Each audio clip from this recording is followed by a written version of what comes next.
Iba yung init sa Abu Dhabi. Nanunuot. Sa Manila, sanay naman si Maya sa init. Yung init na may kasamang usok ng jeep, singaw ng imbornal, at pawis ng libo-libong tao sa MRT. Pero dito, parang nakatapat ang mukha niya sa isang higanting oven. Paglabas pa lang niya ng airport arrival gates, tuyong-tuyo na agad ang lalamunan niya. Ang hangin ay mabigat, mainit, at amoy buhangin. Mahigpit ang hawak niya sa handle ng luggage niya. Yung dark blue na soft shell suitcase na nabili niya sa Divisoria nung sale, puno yun ng pangarap. O sa mas practical na salita, puno yun ng canned goods, Lucky Me noodles, ilang pakete ng magic sarap na bilin ng nanay niya, at syempre, picture ng pamilya niya na naka-frame sa plastic. Huminga siya ng malalim. Kaya mo to, Maya, bulong niya sa sarili. Habang pinapahid ang pawis sa noo gamit ang likod ng palad niya. Para sa future. Para kay Kiko. Chinek niya yung phone niya. Wala pang signal. Ang huling text ni Kiko bago siya lumipad ay paulit-ulit na tumatakbo sa isip niya. Babe, ingat ka dyan. Don't forget yung remittance sa katapusan ha. Para sa atin to, babe. Napabuntong hininga siya. Wala man lang I love you o mamimiss kita. Pero okay lang, baka busy lang si Kiko sa paghahanap ng trabaho. Napangiti siya ng mapait. Si Kiko talaga hindi showy. Pero alam niyang mahal siya nito. Ilang taon na rin silang magkarelasyon. Siya ang anchor nito at para sa kanila tong sakripisyo niya. Tumingin siya sa paligid. Ang daming tao. Mga Arabo na nakaputing kandura, mga turista, mga kapwa OFW na nagsasalubungan at nagyayakapan. Pero siya, walang sasalubong nakakilala. May lalaking naghihintay sa gilid ng barrier. Hindi Pinoy. Isang Indian national na mukhang stress na stress sa buhay. Hawak nito ang isang gusot na printed paper na may pangalan niya. Maya de la Cruz. Lumapit si Maya. Inayos ang posture niya. Sinubukan niyang magmukhang confident kahit nanginginig ang tuhod niya. Excuse me, sir? I am Maya. Bati niya. Tiningnan siya ng lalaki mula ulo hanggang paa. Parang tinitimbang kung kaya ba niyang magbuhat ng mabigat. Passport? Inabot ni Maya. Here, sir. Come, car is outside. Parking is expensive. Mabilis na sabi nito. Halos tumakbo si Maya para makahabol sa parking lot.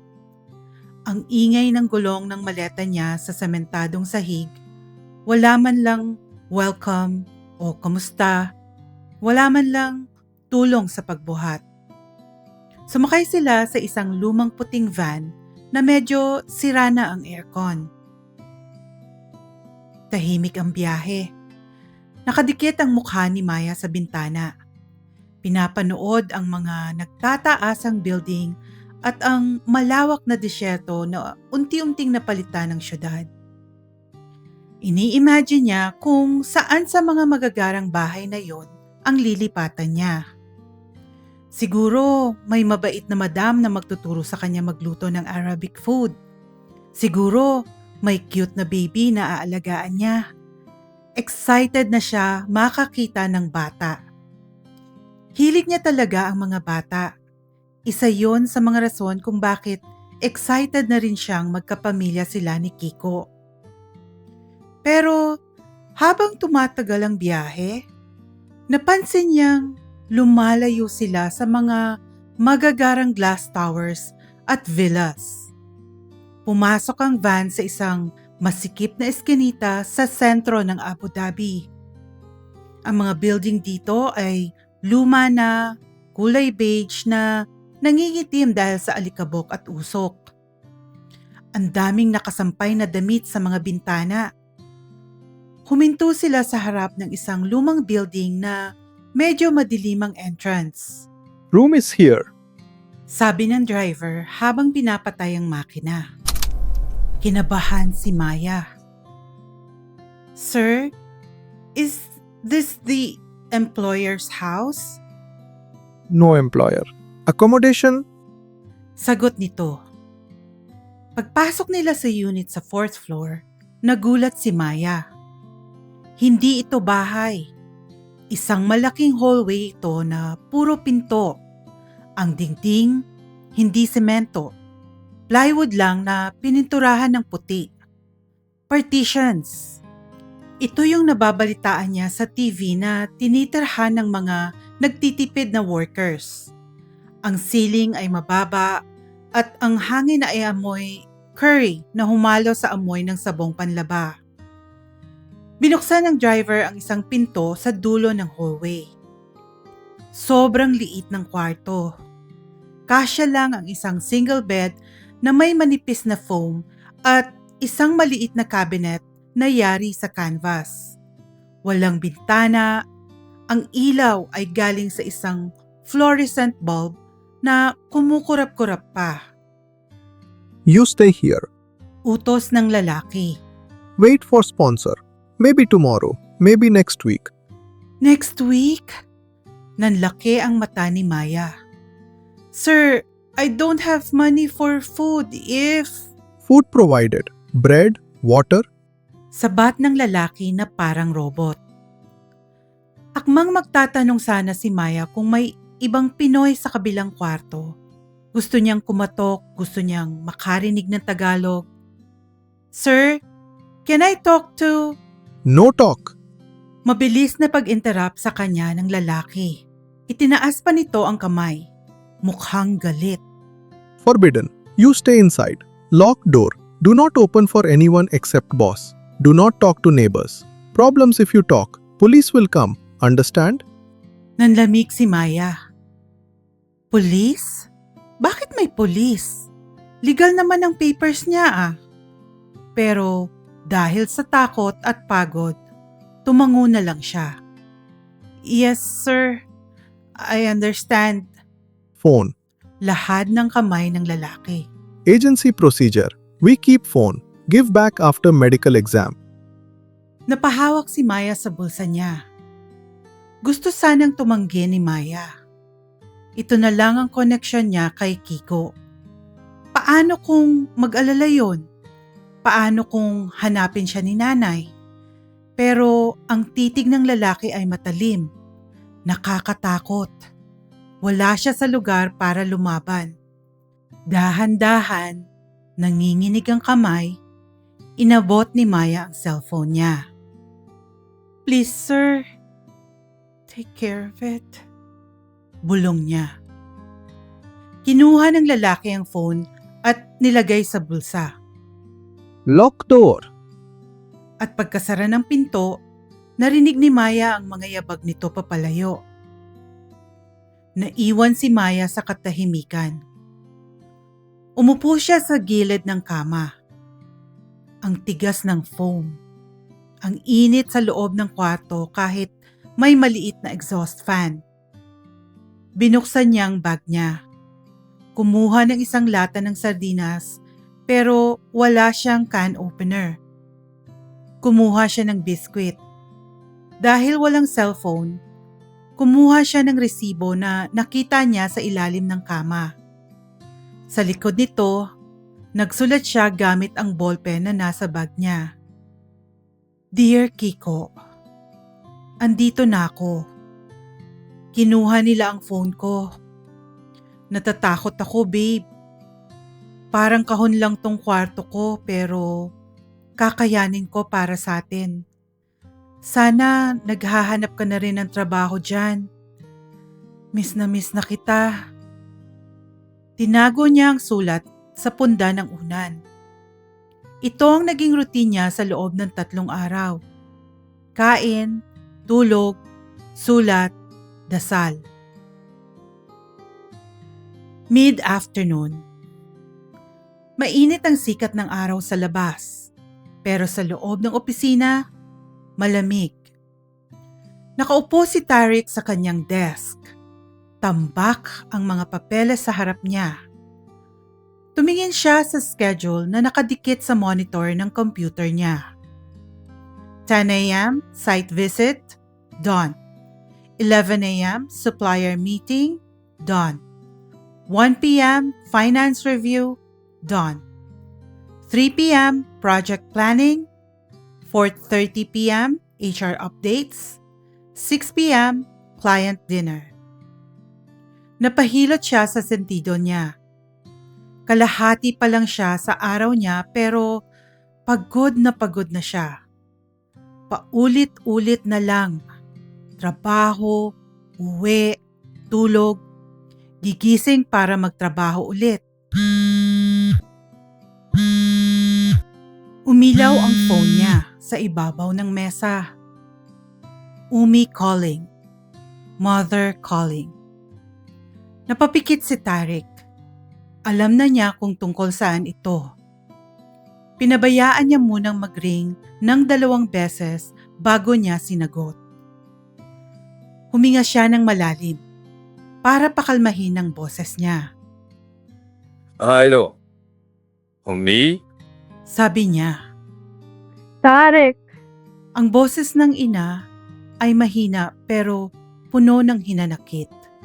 are you still at the office? Yes, Umi.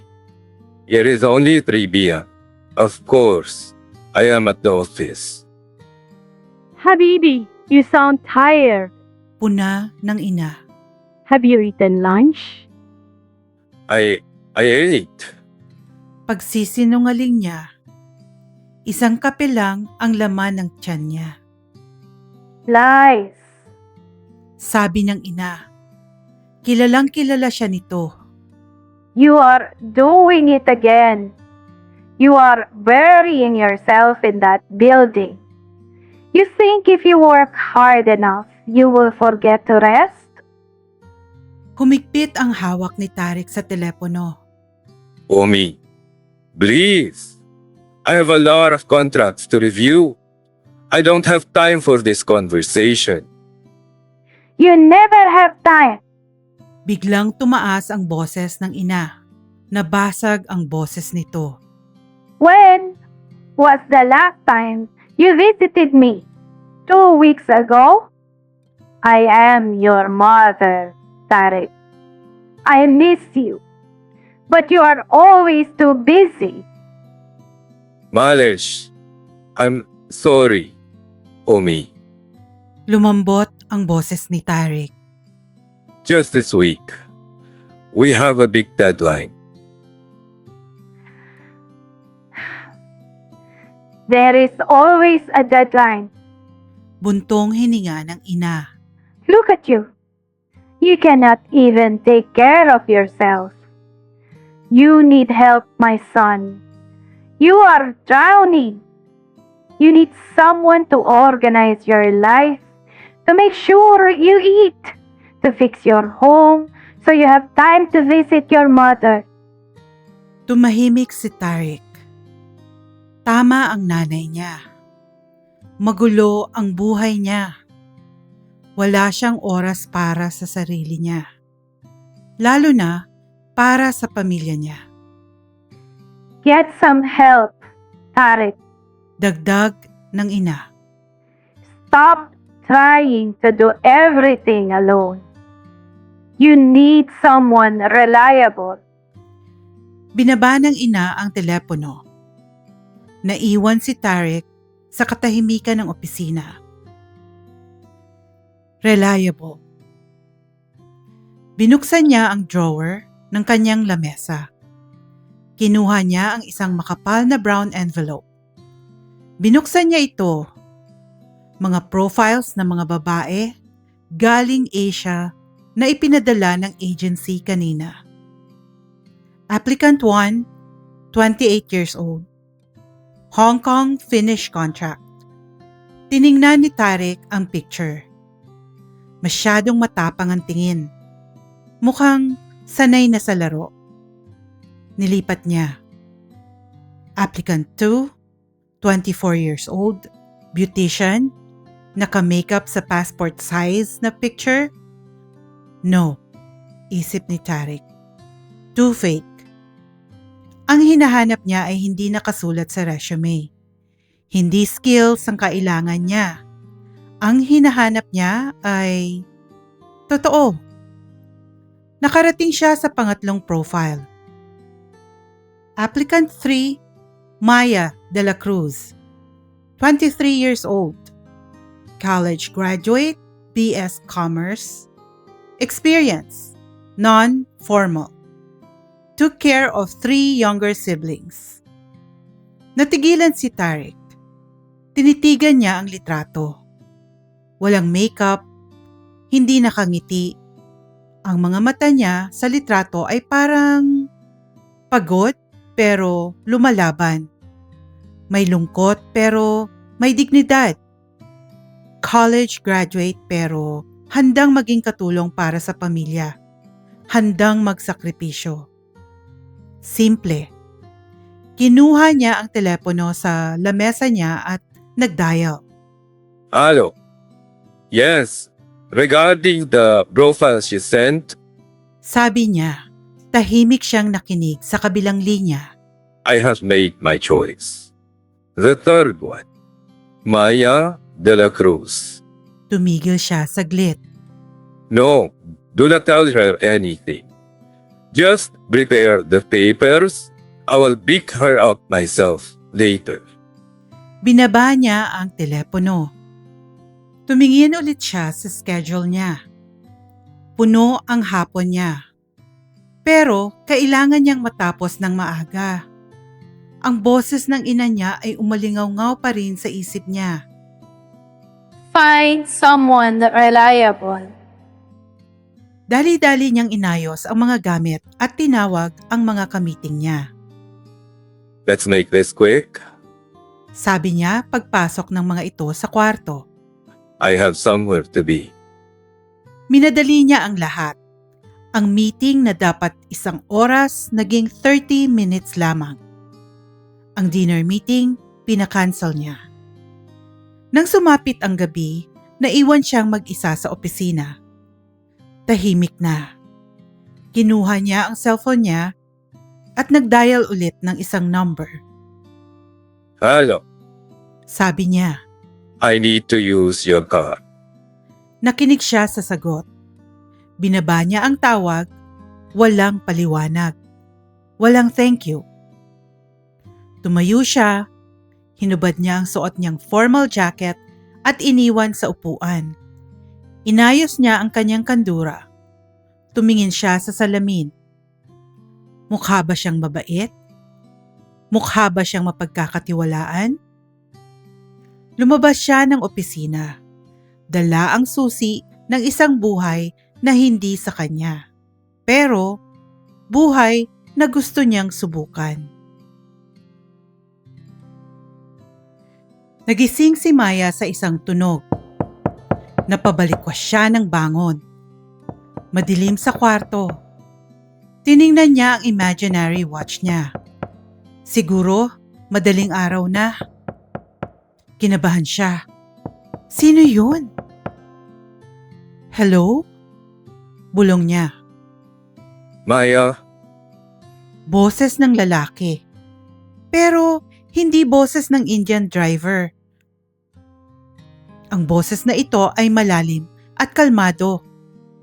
Dahan-dahang binuksan ni Maya ang pinto ng kaunti. Bumungad sa kanya ang isang lalaki. Ang tangkad niya. Nakasuot siya ng puting kandura. Napahawak si Maya sa dibdib niya. Sir? Tiningnan siya ni Tarek. Ang mga mata nito ay pagod pero matalas. I am your sponsor. Sabi nito. Pack your things. Now, sir? Gulat na tanong ni Maya. But it's dark outside. Now. Ulit ni Tarik. Seryoso lang. Dali-daling kinuha ni Maya ang bag niya. Nawala ang antok niya. Sa wakas, aalis na siya sa masikip na kwartong ito. Paglabas nila ng building, pinagbuksan siya ni Tarik ng pinto ng isang puting Toyota Camry. Medyo luma na ang modelo. May konting alikabok sa gilid. Sumakay si Maya. Amoy vanilla car freshener ang loob. Amoy pamilyar, amoy taxi sa Pilipinas. Mabait siguro siya, isip ni Maya habang kinakabit ang seatbelt. Kahit luma na ang sasakyan, pinagbuksan naman ako ng pinto. Pagkasakay ni Tarik sa driver's seat, hindi siya agad umalis. Tumingin muna siya kay Maya saglit. Tiningnan kung totoo ba ang nasa litrato. Kung totoo ba ang amo sa mga mata nito. Did you eat? Tanong nito. Nagulat si Maya. Po? Yes, sir. Bread. Bread is not dinner. Bulong ni Tarik. Tumangulang ito at pinaandar ang makina. Maya-maya, huminto sila sa tapat ng isang maliit na cafeteria na bukas pa. Automatic restaurant. Ang ilaw ng neon sign ay kumukurap-kurap sa dilim. Two chicken shawarma, spicy, 2 Pepsi. Order ni Tarik sa waiter na lumapit sa bintana.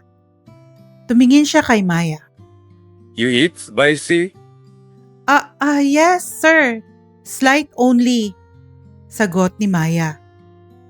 Medium spicy. Sabi ni Tarik sa waiter. Habang naghihintay, naramdaman ni Maya ang hiya. Sir, you don't have to buy me food. I'm okay. Tumingin si Tarik sa kanya. Sa ilalim ng ilaw ng poste, nakita ni Maya ang lungkot sa mata nito. You need to eat. Tomorrow is a new day. Dumating ang pagkain. Inabot ni Tarik ang plastic bag at nilagay sa backseat. Ilang minuto lang ang lumipas, pumasok sila sa basement parking ng isang lumang building sa Electra Street. We are here. Sabi ni Tarik. Pag-akyat nila sa 7th floor, binuksan ni Tarik ang unit 704. Pagbukas ng pinto, bumungad kay Maya ang bago niyang bahay. Isang simpleng 2-bedroom apartment. Malinis. Sobrang linis. Pero parang may kulang. Walang picture sa dingding. Walang laruan na nakakalat. Walang sapatos ng bata o tsinelas ng babae sa may pinto. Room. Turo ni Tarik sa pinto sa kanan. Put your bag inside. Wash your hands. Then come out to eat. Yes, sir. Pumasok si Maya sa kwarto. Naghilamos. At lumabas agad. Naabutan niyang nakaupo na si Tarik sa dining table. Nakahain na ang shawarma. Dumiretso si Maya sa kusina. Akmang kakain ng nakatayo. Maya. Tawag ni Tarik. Lumingon siya. Sir? Tinuro ni Tarik ang upuan sa tapat niya. Sit. Nanlaki ang mata ni Maya. Sir, I'm okay here. It is not proper to sit with... Tarik looked at her firmly. In this house, we eat at the table. Sit. Wala nang nagawa si Maya. Dahan-dahan siyang lumapit at umupo sa pinakadulong upuan. Tahimik silang kumain. Hindi mapigilan ni Maya na ilibot ang paningin niya. Sobrang empty talaga ng bahay. Nasaan sila? Tanong niya sa isip niya. Nasaan si Madam? Nasaan ang mga bata? Gusto niyang magtanong, Sir, where is your family? Pero tuwing titingin siya kay Tarek, nakikita niya ang seryoso nitong mukha. Natakot si Maya na basagin ang katahimikan. Manifesting, paalala niya sa sarili. Baka tulog lang sila. Baka bukas makilala ko na sila. Positive lang, Maya. Magkakaroon ka rin ng alaga. Naubos ni Tarek ang pagkain niya. Tomorrow, I go to work early. Stay here. Don't go out. Sabi ni Tarek. Yes, sir. What time will the baby wake up? So I can be ready. Natigilin si Tarek. Tinitigan niya si Maya.